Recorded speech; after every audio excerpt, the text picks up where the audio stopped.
So, it's been an adventure since I last spoke to you. Hasn't been very long. I don't know how long it's been. But one of the things that you freed me from was, or helped me understand, is thinking.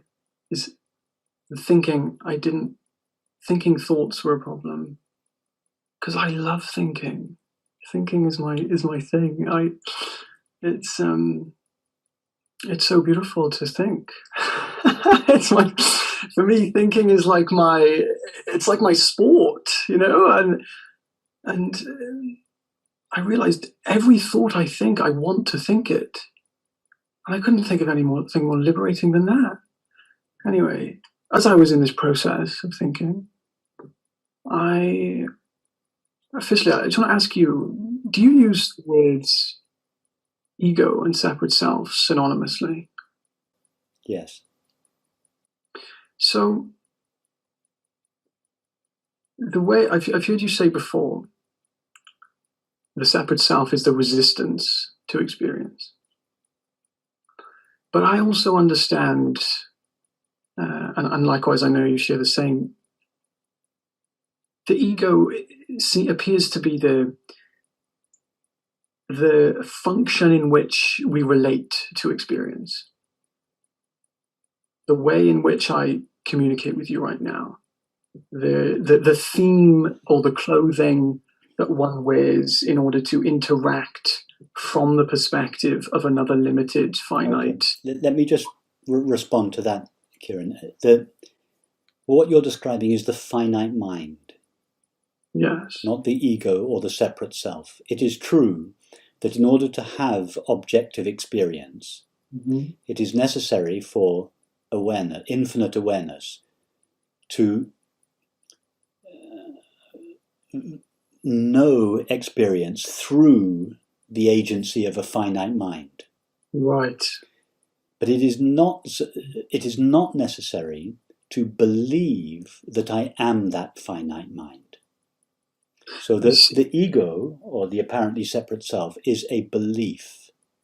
It is not simply the functioning of a finite mind.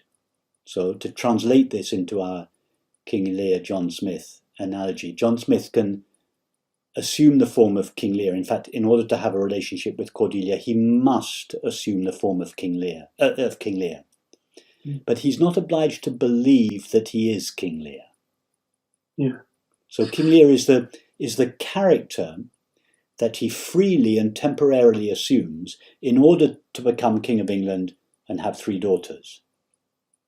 But he doesn't have to believe that he's King Lear. The ego, the finite mind, is the character that the clothing that infinite consciousness assumes in order to have objective experience. You cannot have objective experience without doing so through the agency of a finite mind. Identification with that finite mind is not necessary. That identification is the activity that I refer to as ego or the separate self. In other words, the ego or separate self is not itself an entity. It is the activity of believing and feeling I am temporary and finite. Right. So I was mixing up a language thing there. For some reason, I was in my language, I was having the separate self as the belief in being temporary and finite, and therefore acting and relating in that way. And the ego is what you use as the mind. No, the ego is, you're right, the ego is the belief and the feeling. Yes. So it's one can have finite experience. We are all now having finite experience, thoughts, feelings, perceptions, without having the belief I am a temporary finite self. In other words, it is not experience, finite experience, that is problematic. It is beliefs that are problematic.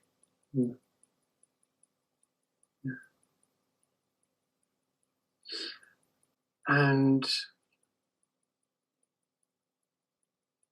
so in the role of King Lear, playing the role of King Lear, knowingly John Smith. He's interacting with King Lear's appropriated thoughts and feelings in order to relate to his daughters, for example. But he's having, I guess, compassion. Therefore, he's still feeling limited feelings that are coming from the belief in being temporary and finite.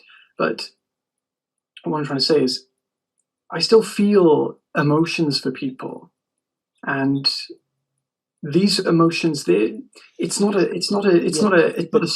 Do you see what I'm trying to say? But Kieran, there are two categories of emotions that you feel for people. In fact, that we shouldn't call them both emotions. Your feelings for people can be broadly divided into two camps.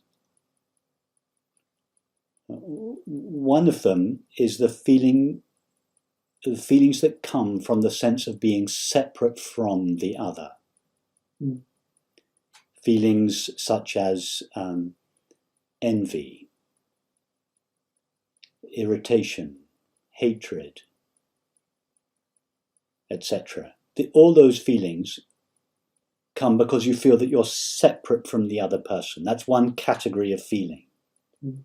There's another category of feelings which we shouldn't really call feelings because they're not complementary. There's another category of feelings that come from your recognition that you and the apparent other are the same being. Mm. Well, those would be an emotion such as love. Mm. Or any emotion that comes from the sense that underneath or behind your apparent differences, you are the same being. That recognition will give rise to one category of emotion. The feeling of separation will give rise to a different category of emotion. Okay. So the more deeply we are established in our true nature, and the more we feel our shared being, the more of the first category of feelings there are, and the less of the second. What I'm more referring to is, for example, my sibling, she was crying the other day. She was very sad. And I could feel... Of course. That's compassion. Yeah, that's what I'm referring to. Now, the reason you were moved by your sister's sadness was because you felt it in your heart as if it were your own sadness. You felt her sadness is your sadness. Why? Because of the intuition you have that you share your being. You are the same being. Therefore, her sadness is your sadness. So that is why the experience of compassion belongs to the first category of emotion that I described, the ones that come directly from our true nature without being mediated by the sense of separation. Right. So it's essentially King Lear knowing John Smith is the being within Cornelia, who's crying over her, whatever, and it's essentially John Smith having compassion for himself, or not himself. Yes, well, the analogy, the metaphor breaks down there, but do you see what I'm trying to say, though? Yes. Take two characters in a dream. Mm. Take two different scenarios in a dream. You have two people in a dream. One of the characters in the dream feels their friend's feelings as his own feelings. Why? Because he has this deep intuition that the reality of his friend and the reality of himself are the same. And he's right. They are the dreamer's mind. Now, take another two people in the dream that hate each other. And one of them, the guy is being very aggressive and unkind and unjust. to this stranger that he meets, Mm. what enables him to treat the stranger in this way? He must believe that the stranger is someone other than himself. He would never do this to himself. Mm. So such behavior is predicated on the belief, I am separate from the other. Those are the two possible types of feeling, and of course the activities that are then derived from them. But all that's important is to recognize, in relation to other people, that all your interactions with them are governed by the felt understanding that you and the apparent other share their being or their reality. That's all that's important.